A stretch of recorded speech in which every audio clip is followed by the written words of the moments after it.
5 reasons why you shouldn't invest in an NDIS SDA property.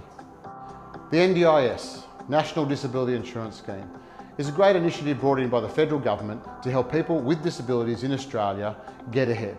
Under the NDIS banner, SDA was brought in, Specialist Disability Accommodation. This is an opportunity for everyday Australians to buy an investment property that actually can look after someone with a disability. This industry has been a wonderful opportunity for Australians to invest, obviously, in supporting people with disabilities, but at the same time getting a great income from the government. Like with all of these schemes, the biggest problem is that everybody wants to get involved. Every builder, developer has jumped on the bandwagon and they're all selling the wrong property in the wrong area and the wrong level. And this is creating a real problem in the SDA space. Although it's still a great place to invest in, this product is not for everybody. It doesn't suit everybody for a number of reasons. And I wanted to go over some of those reasons with you today. Here we go. Here are the 5 reasons why you shouldn't invest in an SDA property. Valuation issues. It's a very tricky space for lenders, the SDA space. The last 4 years that we've been involved in this space, we've seen some horrific valuations come back on these properties. And that's not because of the property in general, it's because of the way the valuer looks at the property. Most valuers are very scared about what the actual product is going to be, what it's going to look like when it's completed. Is it going to look like a hospital? Is it going to be something that can't be resold easily by a bank if they had to sell it fast? So most valuers are very nervous and very cautious about this space. Limited lenders. Another problem in the SDA space is that not all lenders, especially the major banks, want to touch this product. Once again, like valuers, they're very nervous about the product and they don't know the longevity of how the scheme's going to run out with the NDIS.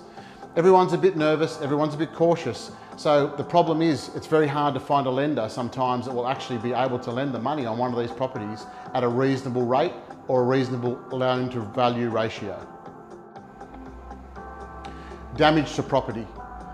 Another thing that people don't realise is that, especially with some of the levels of SDA homes, there are a number of tenants who have special needs and special requirements, and they can cause some damage to the properties. This damage we have seen can range into the tens of thousands of dollars. But don't fear, because currently the government seem to be covering this, which is a good thing.